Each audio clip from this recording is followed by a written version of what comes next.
Hello and welcome to Transformers ToyCast, brought to you by the GeekCast Radio Network. This is episode 14. I am TFG1 Mike, and returning from Oblivion is General Techno. Hello, sir.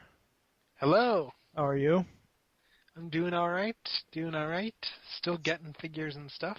Yes, I've actually stopped getting figures. Actually, that's not technically true. ToyCast will live on. It just depends on when I can get new figures or get my hands on figures.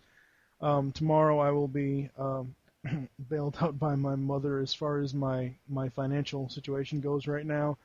I did, before this even happened, I ordered, as people will know in episode 13, Pecan Court Michael and I did talks on Purple Shockwave and Rival Tech Megatron. I actually ordered myself a Rival Tech Megatron and Rodimus, and I have to actually pay for them tomorrow. So those will be coming in at some point.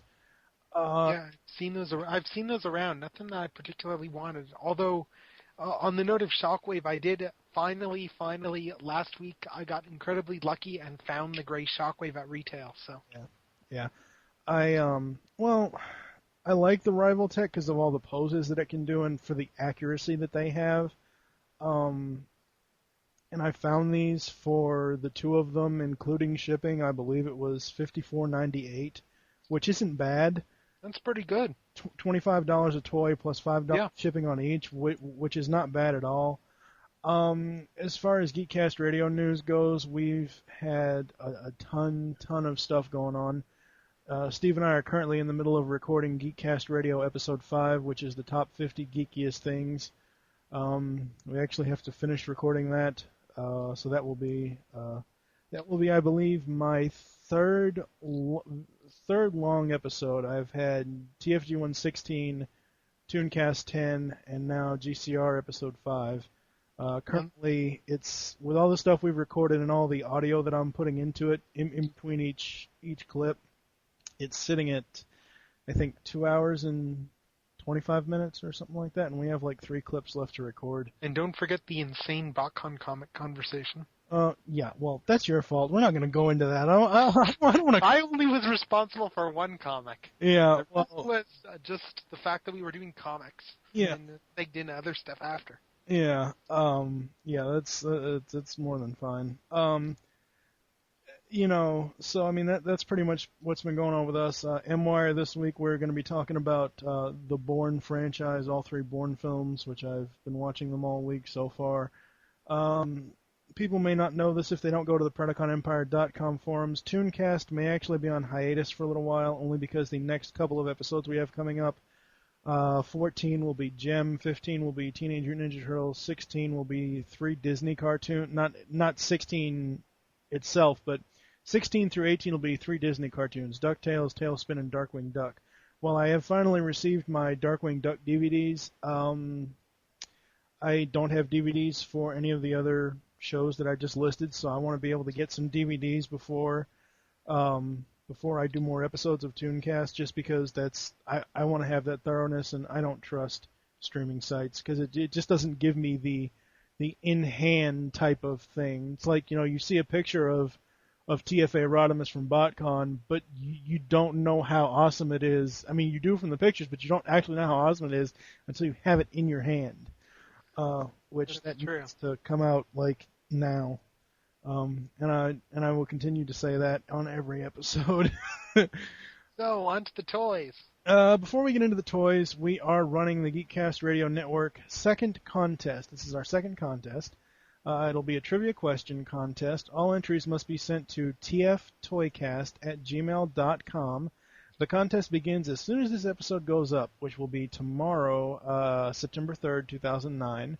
The cutoff time for entries is this Sunday, September 6th at 10 p.m. Eastern. All correct entries will be put into a hat, and a random draw will be done in ToyCast 15, airing next week. The trivia question is, if you can tell us what item Optimus Prime was carrying in the final scene of Transformers Animated Season 3, you will win a copy of Shout Factory's Transformers More Than Meets the Eye single-disc DVD. Again, if you can tell us what item Optimus Prime was carrying in the final scene of Transformers Animated Season 3 Endgame, You will win a copy of Shout Factory's More Than Meets the Eye single disc DVD from their whole Transformers reissue that they're doing. Is that the one that's just the 3-parter and maybe 1 or 2 other episodes? It's just the original 5 episodes is what's on there, I believe. Okay. It's more. That's what I thought. The More Than Meets the Eye 3-parter. Oh crap! What are they? Space Bridge?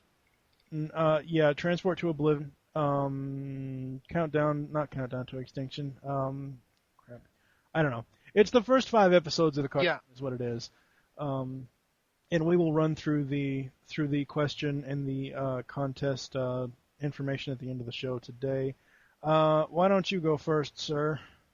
All right. Well, I've gotten quite a few things lately. No, just a general mix of stuff. I got a big haul last week just because of the fact that the comic collectible store right by my house was going out of business. They moved all their stuff over to one of the other stores in the chain, but they had a 50% off sale for their final day on everything in the store, so I got a lot there. Cool. But I'm not going to talk about any of that stuff today. I'm going to talk about what I just got earlier today from, interestingly enough, one of the other stores in the chain. I paid a bit extra for it because I'm impatient, even though it's being cited at retail, because I haven't seen it yet. Mm-hmm. But ding-a-ling-a-ling, come and get your ice cream. Ding-a-ling-a-ling. It's the Ice Cream Twins, Skids and Mudflap, in their ice cream truck mode. Yes. I had to get this thing because of the novelty factor. It's an ice cream truck, plus it also fills my in the movie criteria for buying figures from the movie line, which is about to be completely destroyed when it's a G1 homage rule comes into play. Curse you, Hasbro. But yeah, anyway, I had to pick up this guy. Jolt I can wait on, but the Twins, well, it's an ice cream truck. How often do you get ice cream trucks? It's like how we've already gotten a biplane in the line, who is awesome. We've gotten the Microscope, who is also awesome, and we're getting a toaster. So yeah, the only thing that we need for perfection, really, is a Mountain Dew transformer. Oh my god. Unusual items. I hate the movie line.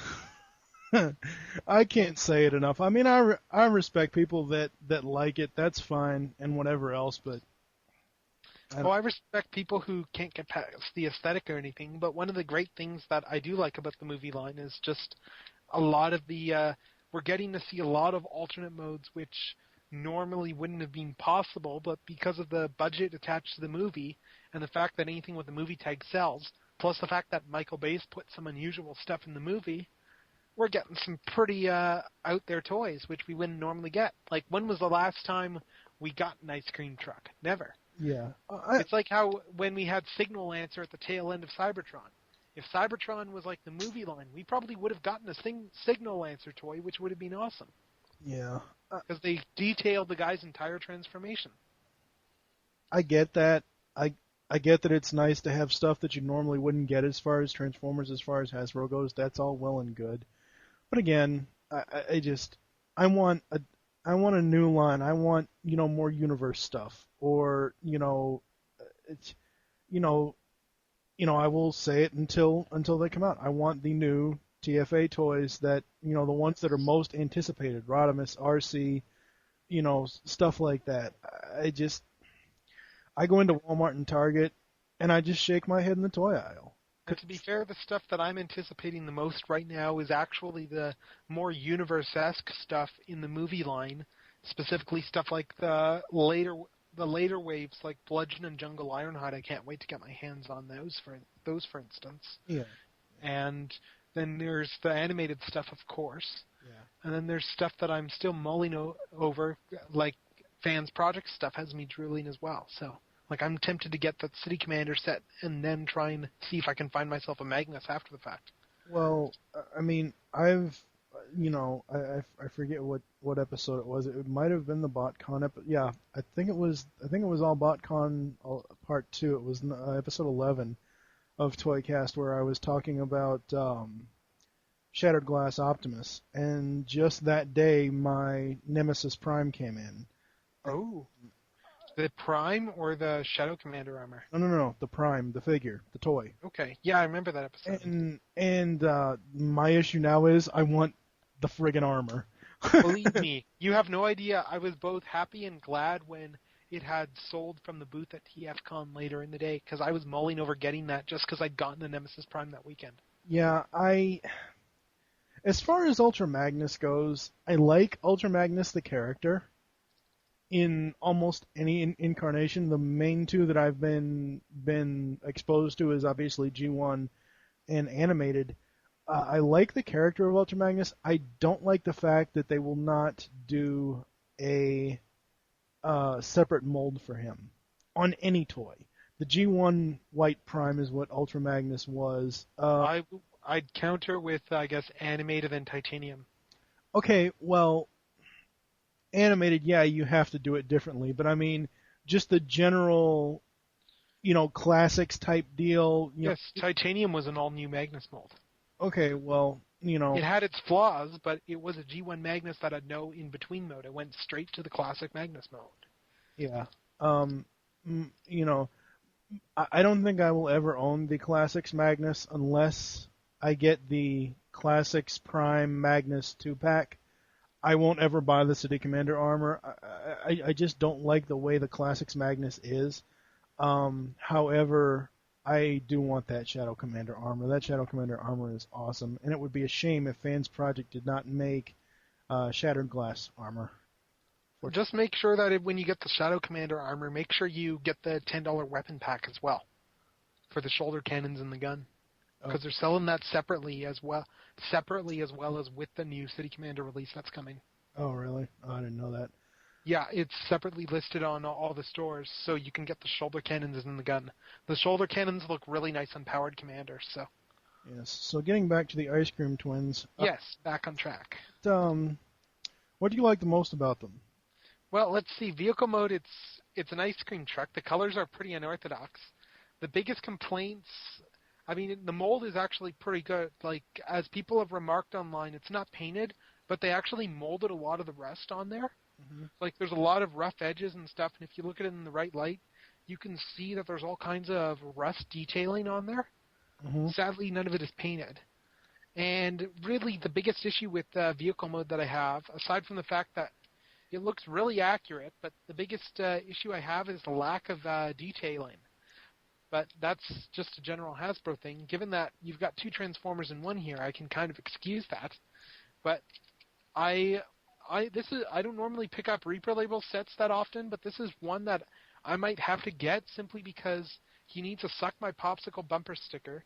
He needs the stuff that goes on the back. There's just so many details which he's missing, which would look really, really good on this guy.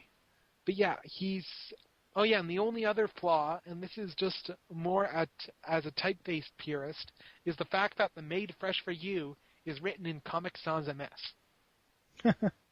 Which I'm sure that many of you know why people who tend to draw comics or anything hate Comic Sans. So it's a scourge. Yes. Anyway, looking at the robot mode for these guys, or rather the robot modes, they transform very differently. It's not symmetrical or anything, which is what I was expecting when I first heard that there was going to be an ice cream truck transformer. I figured, okay, it'll split along the halves, then you'll have two identical twins. But instead, we've got some modes that are, in fact, very reminiscent of the larger deluxe toys. Yes.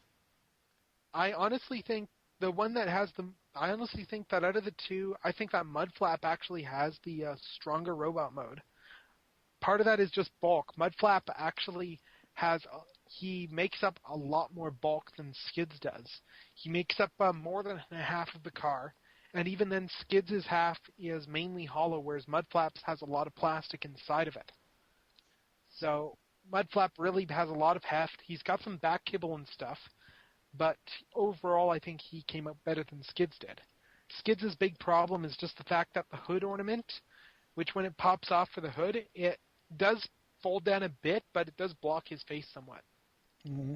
The robot mode paint jobs, meanwhile, if this was one robot, the paint jobs probably would have been all right. But again, it's two robots, so they did skimp on the paint. Yeah. I mean, I guess that they do have some detailing which you don't normally see on a lot of Hasbro stuff. Like, if you actually look at the paint apps, they've got the ice creams cones tampled onto the side, and there's a good mix of colors. They've got painted faces. They don't have light piping, but the blue eyes stand out a lot better than on the actual deluxe toys, I would say. The eyes stand out a lot better. The face sculpts are pretty much the same, just shrunk down. Mm-hmm. And in different colors, of course. But, yeah, the only real negative about the face sculpts paint-wise is Skids is missing his gold tooth. But I don't even know, to be honest, if he has the gold tooth at this point in the movie, given we barely got shots of them in the ice cream truck mode. He might not, for all I know. Yeah. He might get it later. But yeah, as I said, they're both they both look okay. They're very short figures. They're shorter than a basic, to put it in perspective. Mm-hmm. Probably closer to a Legends figure each in terms of their size. Damn evil Minicons. No, they're bigger than Minicons. No, I know, but that's when I see Legends figures, that's what I compare them to is Minicons because they're so small. Minicons are like plastic crack. Legends are the new plastic crack. They're using original molds and stuff more often. But yeah, I've got the Legends animated Prime right in front of me. He's about the same height as Skids in his robot mode. So yeah, they're basically Legends sized. They might be good sizes to go toe to toe with the Supreme Class Devastator. Maybe a bit big, but actually these would probably go very well with their Legends class counterparts in terms of scale.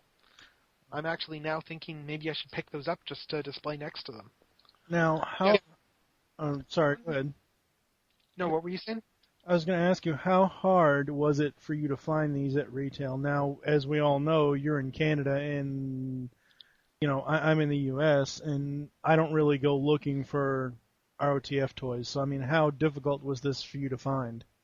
Well, I paid a bit, as I mentioned, I paid a bit more for these. I bought these actually at a specialty shop in order to get them. They've come out in this area, but I haven't seen them yet. The only ones I've seen from this wave are Deaded and Blazemaster. Mm-hmm. I've been following sightings on Cybertron.ca, which is the main Canadian fan site. Just local sightings. People have found them. People have got them.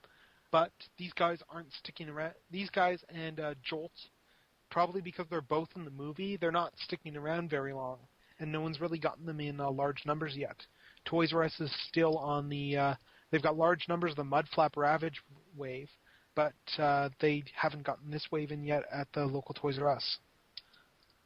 So yeah, I had to pay a bit extra to get my hands on these guys. Ultimately, I think I might have been a bit overpaying, but well, it was overpaying, but they're pretty cool figures even still.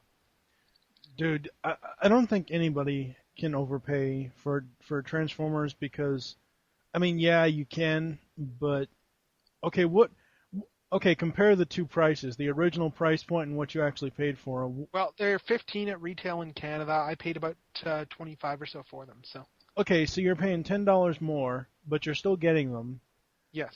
I paid between the original G1 Galvatron, G1 Soundwave, and probably 2 or 3 other toys from the actual G1 line.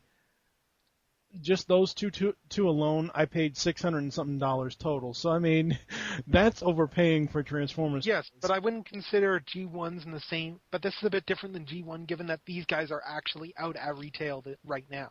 Oh no! Whereas G1, you're buying up stuff in retrospect. Oh no! I completely understand that, but I mean, you know, for the toys that have been out recently, since I've gotten back into it, like classics, like right, animated, the movie line, whatever, you know, every toy that I've seen at Walmart and Target, as far as like deluxe size or, you know, a size like that, or even Voyager size, they range from like $12 to $20, which I don't think that's bad. I don't think that's bad at all. They're very good bang for the buck when you consider just how posable they are and just what you can get out of them. Yeah. In terms of play value.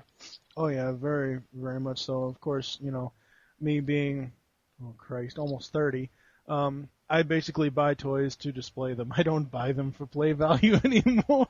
I buy them for display, but I still like to have some stuff on hand to fiddle with. So. Yeah. So yeah, do you have anything else to say about the Ice Cream Twins? Yeah, I've got a couple more comments. Okay. They're pretty quick to transform. I've been transforming them during this discussion. As I said, paint apps in robot mode. Now they've got them back in robot mode again to look at. Just probably the Skids looks better in robot mode in terms of paint apps, but that's because he's got the grill for his chest, unlike Mudflap. Yeah. So he's got quite a bit of color breakup there. Like he's got the clear plastic headlights. He's got a bunch of pink. He's got a bunch of couple shades of like black and silver, and the wheels and stuff. But Mudflap, on the other hand, Mudflap has a good amount of detail, but he needs paint. Yeah. He's like mainly his body is like pretty much pink and white, and the only real paint on him in robot mode is his face, the Autobot logo, and the ice cream truck mode designs. Whereas he doesn't even have his hand, for instance. Like he's even got like the oversized hand on Skids is molded in a separate color, whereas on Mudflap it's molded in the same pink color. Right. Looking at these guys, what I suspect happened was that they were probably two separate molds.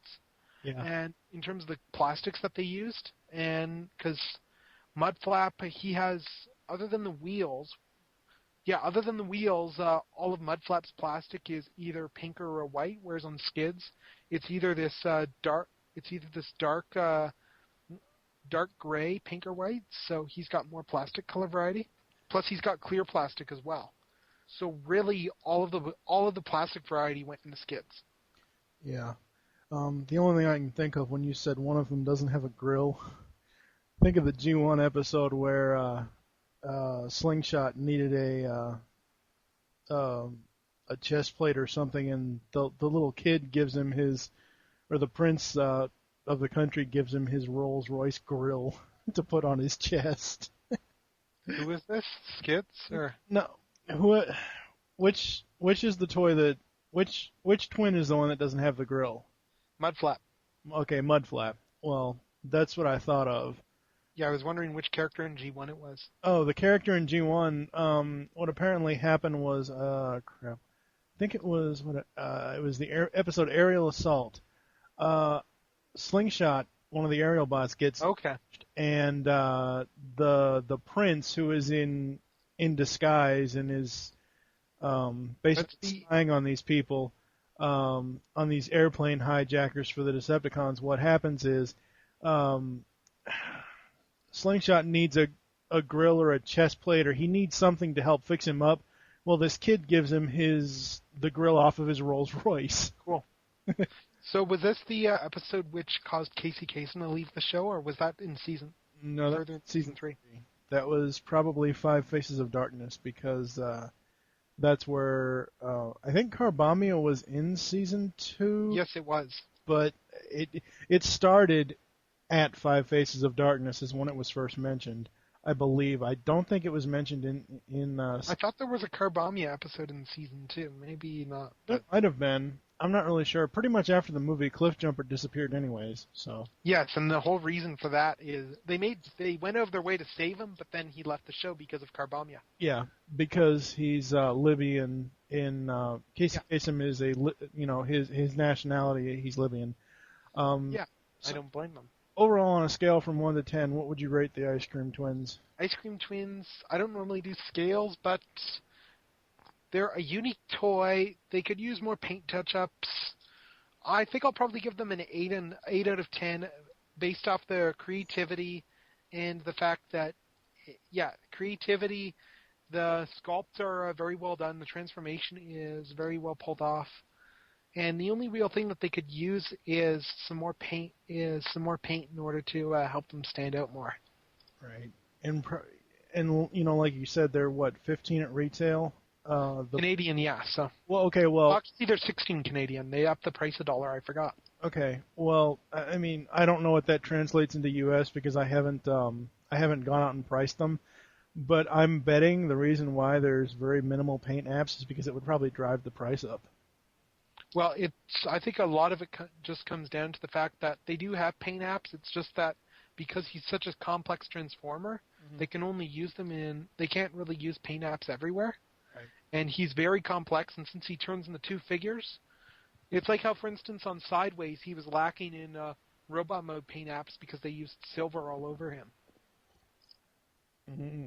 Like, they used a lot of white, they used a lot of silver, and a lot of the paint went on skids, so. Right. And then Mudflap got and plus they had tampos, which they don't normally do on deluxes nowadays. Right. All right. Well, I think we're going to take a quick break, and we will be right back. I'll screw that up. I'm okay. I'm all right. It's combat, man. What's wrong with you? Stand down, all of you.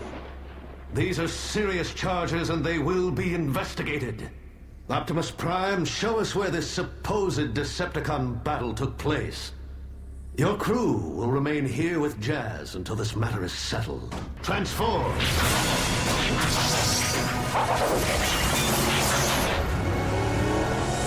We are back, and my pick, which is actually the last toy in my collection that I can talk about until I get my Rivaltech figures, which we've already talked about Rivaltech Megatron on this show, so I'll probably only be talking about Rivaltech Rodimus next time.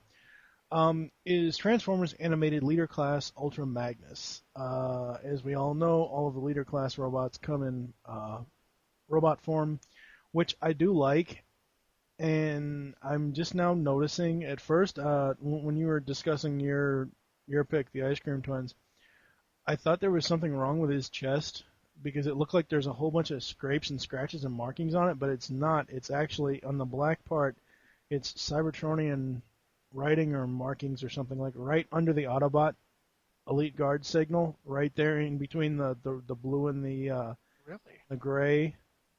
There's a whole bunch of black markings, and at first I thought it was scratches. The robot mode I truly, truly enjoy.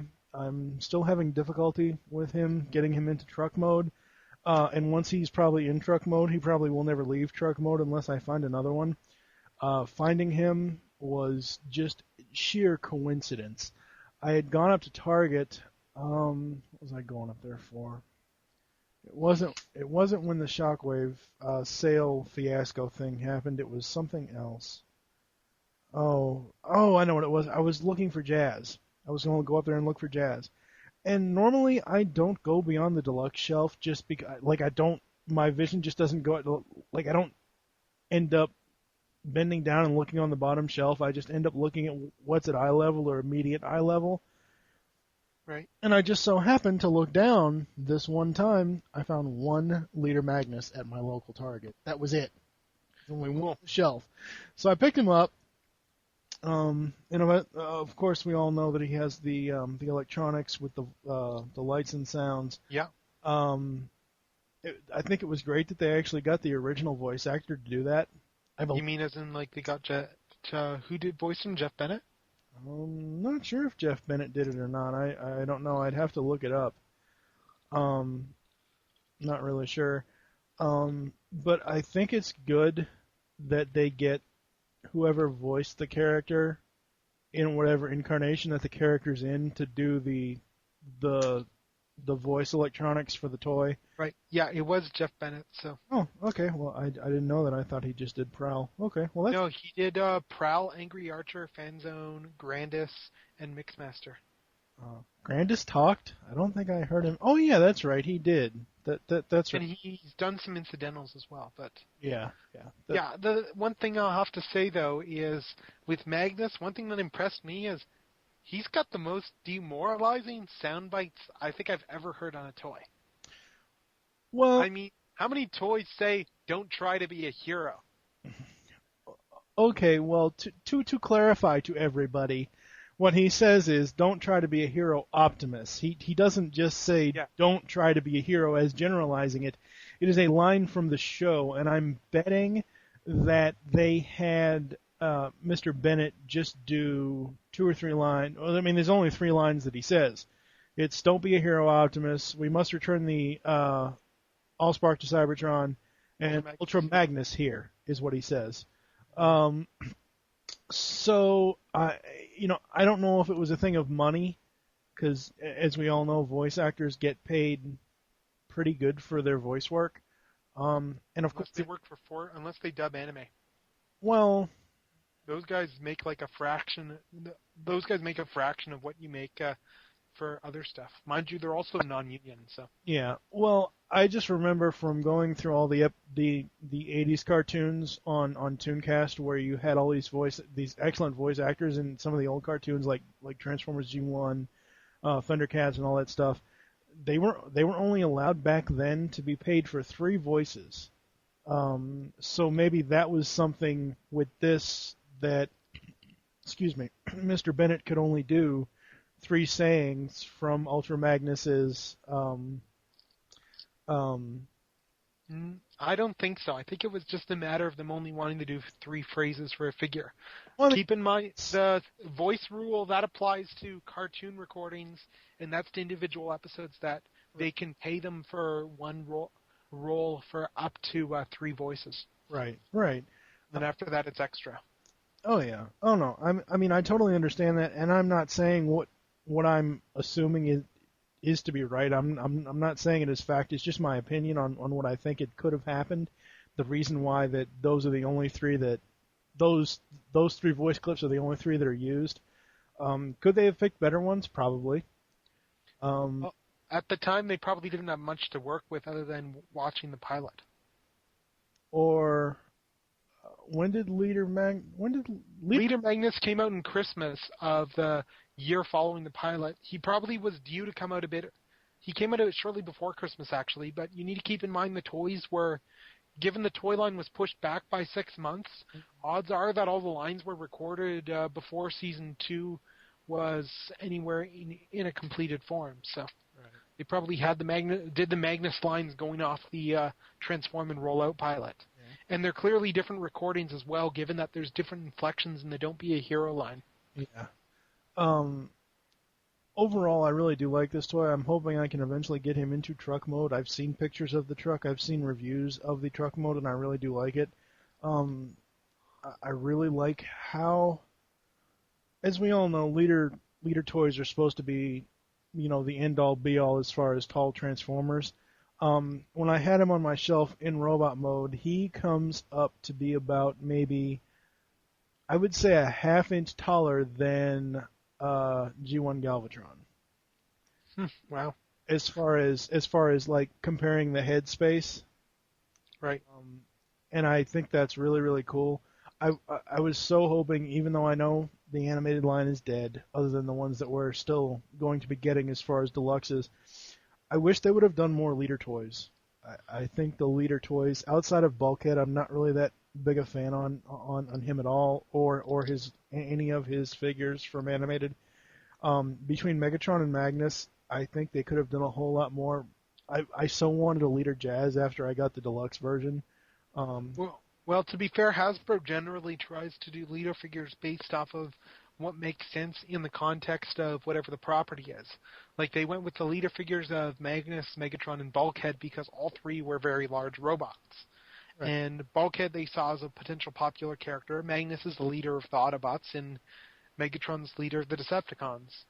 But I'm not honestly all that surprised because generally, for the last few shows, what we've been getting is 3 leader class figures.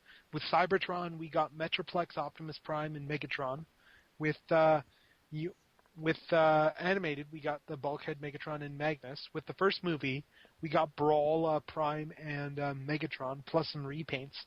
And with this one, the initial 3 leader figures are Jetfire, Prime, and Megatron, and we're getting some more leaders down the road, but those probably won't be till late 2010, which shows that Hasbro has nothing to run, that really they've got nothing to run until the new cartoons, so they're trying to stretch out the movie line as much as they can. Oh, I mean, I completely understand that, but just looking at the deluxe version of Jazz, I think it would have been super awesome to see him in a leader size. That's just my opinion. I understand I'm not going to be getting it. Yes, as someone who's big on scale, I think the deluxe figure worked just fine. It captured his transformation pretty well. It's very show accurate. If you're making it bigger, you're making a very simple leader toy, and you're making something that suffers from Supreme Cheetor syndrome. That is, you get the toy, realize, holy crap, this is sort of scale. I couldn't possibly use it with any of my figures, and it just goes in the storage. Which was me a day or two after I got him, like 10 years ago. Yeah. And see, I didn't know Magnus had come out before the season. See, I thought Magnus was on one of the tail end waves recently, after season 3, or in the middle of season 3. I didn't know. Oh, he even got a repaint already. Actually, I don't think it saw very good distribution, but they repainted him in Roadbuster colors as a homage to the G1 character Roadbuster. Yeah. I don't know. I wasn't really too keen on the Roadbuster version. Well, I rarely even saw Magnus out here. The reason I got him was because I was off in Windsor for Christmas, and they had him at the Walmarts out there. But I never saw him out here in this part of the country. Yes. Overall, I think it's an awesome toy. As I said last episode with the paint apps on animated, I like the fact, for the majority of Transformers figures now, they're not pulling the G1 thing where you have to apply stickers to see the Autobot symbols or stuff like that. I like the fact that they're basically just putting them into the paint apps. Yeah, but by the same token, if you're a purist like me who doesn't like the silver and gold symbols on his animated figures because it's not show accurate, you do have to apply stickers because you buy sets from Repro Labels and then Repro Label up all your figures. Well, true, but I'm talking about like, who has besides Elite Guard Bumblebee, who has silver and gold logos? Just about everybody. Almost all the Decepticons have gold, and almost all the Autobots have silver. The exceptions to this rule are the Elite Guard figures. I'm just trying to think who else. There's a very small number of exceptions. Well, none of the Prime molds have a silver Autobot sticker, do they? They have red, don't they? Yeah, they do. The Legends figures that they released under the Universe banner have the classic symbols, but all the other Primes have silver symbols. No, I mean for animated. Yeah, that's what I mean. Like the Voyager Prime originally actually didn't even have one. They forgot to put it on the paint apps, and it was a silver one. Well, hopefully with Wingblade coming out, they will do the real. I think it really comes down to what line they're released in to some extent. I can see them still going with silver because that's what they've been doing for all the animated figures. Like, I mean, Hot Rods is different, I think, simply because of the fact that it blends in with the flame deco the way it's designed, so you form a bit of an Elite Guard symbol. If they did a silver or gold for the Rodimus toy, that would completely ruin the character as far as a toy. If they did gold, then it would be a Decepticon, so they wouldn't be doing gold. Well, yeah, but I mean, you know what I mean, though. Yes. Just not having the red symbol there would just... Yeah. Hasbro started doing this with the movie line, with the idea that that way the symbols are subdued. They're still visible, but they're subdued enough for vehicle modes and such that they don't stick out blatantly. Yeah. So I think that was a good idea for the movie line because you don't see symbols very much on guys, but I don't think there's no Decepticon symbol on Megatron, on the first movie's Megatron for that matter, on that leader. But but for animated, that's something that I personally am not a fan of. So now and I mean I know I'm supposed to be talking about Leader Magnus, but I mean as far as leader figures, as far as the Leader Megatron for TFA, his is red, isn't it? Yeah, he has a red light up button. So why is his logo red? Because it's clear plastic, and it's clear plastic for the light to go through. They probably eyes and stuff were light piped in. The eyes and chest have red light piping on them. I'm not surprised that they didn't go with purple, to be honest. I just stuck a big Repro label over top of mine, so he has a purple one. But does the light up stuff still work or no? Oh, it still works. It just doesn't. It just doesn't shine through the sticker. It shines around the sticker. Oh, okay. Yeah, I don't know. As far as Magnus, though, there's one feature though that really makes Magnus for me. Magnus is in my mind for the animated leaders. He's definitely the best in that Megatron looks great, but he's got a very simple transformation. Bulkhead has a surprisingly complex transformation. Like, I was surprised when I first got my hands on with that guy, and it was actually the transformation that sold me on him because, holy crap, it's very involved for something that looks really simple. It's deceptively complex. Yeah. And he feels really good. Plus, he's got good audio clips. But Magnus has a really nice alternate mode, a really nice vehicle mode. I mean, a really nice robo mode. He's show accurate. He has the clips. He's got a mouth that opens properly, unlike bulkheads. And he's got that final feature, which I don't think you've mentioned, which is his artillery mode.